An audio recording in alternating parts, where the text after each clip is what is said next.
Hi, everybody. My name is Amanda Marin, and I'm a landscape architect working in-house here at Land Effects in San Luis Obispo, California. But I'm originally from around Toronto, Canada. So nice to see you. Hope have some people that I've met in the past here today. Probably a lot of you, I hope, already know about Land Effects, as we use it as an essential AutoCAD plugin for landscape architects over there in AutoCAD with planting, site, hardscape, detail tools, and for irrigation designers. And likely some of you have seen that we have a 3D connection to plugins in SketchUp and Rhino too, but we always have our ears open to which programs designers are using that could use a plugin. And Revit was a big one that a lot of people asked for. So that's what I'm going to be showing off today, is a little bit of that, some of the tools in there. We have a beta plugin going right now with Revit. It's already being tested and used by dozens of firms that have already used Land Effects before with some really impressive projects. And I'm going to be showing you all 3 tips on tools that utilize the user-friendly ability to add plants in our plant manager, and then what you can do from there. We are going to be going over some group labels, some highlight tools, and photo callout as well.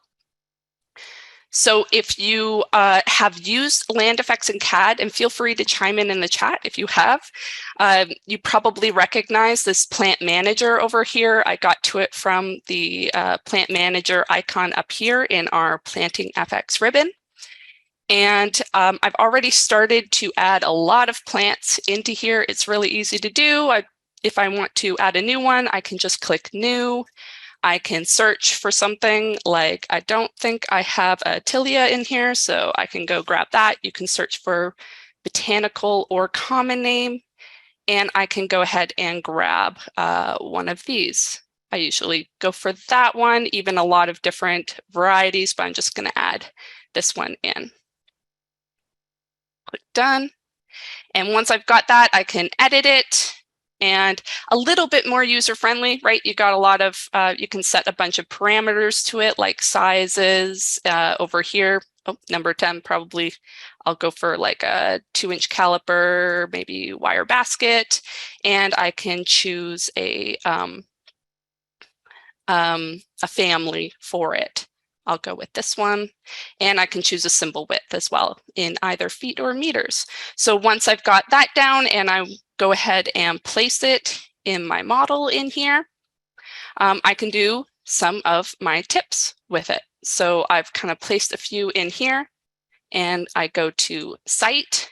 You can see them over here, and I can kind of move them around, but I can also start labeling my plants in here. So I'll show you 2 types of labels. We've got group label. So I can grab one of these. I can box over, and it's okay if I choose some of the other plants in here. It's going to know which one I mean. And then I just place that label off to the side. And now that is a regular old Revit tag label, so you can move that around just like you might have already tried doing yourself in Revit. I also have a different style of label that I can do. I can do a connecting line label. So this is a big style in landscape architecture. I just picked the first one. I picked the second one. You can see that line starting to form. I picked the third one, hit Escape, and pop that down. And that counts that up. So once I've started doing all of this, of course, I have some other tools that come into play, like verify labels, but I'm going to show off highlight because I really like it. So if I use highlight,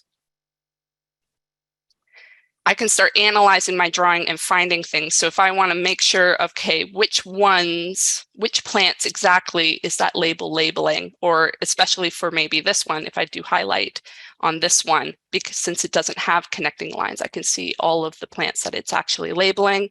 I can also use highlight, say, just on a plant in the drawing, and it will actually highlight all of the plants of that type over here.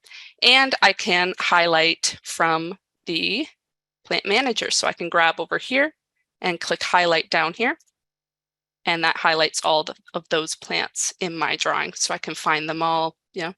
Another thing I can do is you can start like finding and replacing them and changing up the symbols, all of that. But one of the other tools, tips that I wanted to show, in addition to highlight and group label, was photo callout. So I have a sheet, just a really simple sheet going on down here. Very simple plan just to show off what's happening here. Oh, if I want to turn off highlight, by the way, I can just click highlight again and hit escape and it will unhighlight. But let's go back to that sheet, double click inside, and I'm going to drop down and grab photo callout instead. And we're going to grab this plant right here, and that's going to pull open just a quick search of images available for you to choose from on the internet. So I can choose one of these. And it's going to ask me to place it down. So I can place that down right here. It's a little big at the moment, but I can double click inside and adjust that down to something a bit more appropriate. Finish. It's a group, so I can easily move that around with its tag in here. And I can keep going through and put in photos so I can create a nice presentation document for my clients to understand, even inside Revit, what exactly we're giving to them. But yeah, those are my 3 quick tips. Awesome tips. That was so fantastic how it actually links right up to the web. Talk about easy, which not many things are when it comes to bringing in images into Revit, right? Exactly. That's what we're going for. We're trying to just make it super user-friendly and easy. Well, if those are 3 tips, I'm sure that you have a bunch more. So make sure you guys check out LandFX. Thank you so much, Amanda. And we'll definitely make sure if any questions, which you guys make sure you throw up in mural, either under the questions under her presentation there, or under just info to share, really wherever we will see it. Of course, as well, if you are just on your phone or what have you, and you can only throw it in the Zoom chat, that is absolutely fine. We are checking that out too. Next up, is actually question. How can we create the sidewalk and road to match the slope of the topo model? And does the photo search make sure the images are open source? Are 2 questions there. Should I write out the answer or talk about the answer? If they're quick, you can talk about them. If they're a little bit longer, maybe the chat would be better. Okay. I'm not sure. Yeah, you can still see my screen, right? Sure can. I think this one is actually, I was kind of putting this in to show off some ground covers that I forgot to do during my tips, because you can also label, group label those ground covers as well. So I placed a ground cover on this floor in here. Oh, I'm in the sheet. And that one is actually set with a spacing. So if I rectangle over that ground cover and place that down, it will actually show me how many plants are in there. So sorry, that is not a sidewalk. That is an actual ground cover assigned to a floor. And that one, you just add a ground cover in here, double click to place and place it on a floor, and it places in there, and it just adds in a bunch of parameters. And then I forgot the second one. The other was open source images. Open source images. I believe there is, when I pull that in, go search for images, there's a drop down on that web page where you can choose what type of image source. And soon to be in here, it's in our other version already. You can actually browse to an image on your own computer as well. Fantastic. It's like you guys have really thought of everything.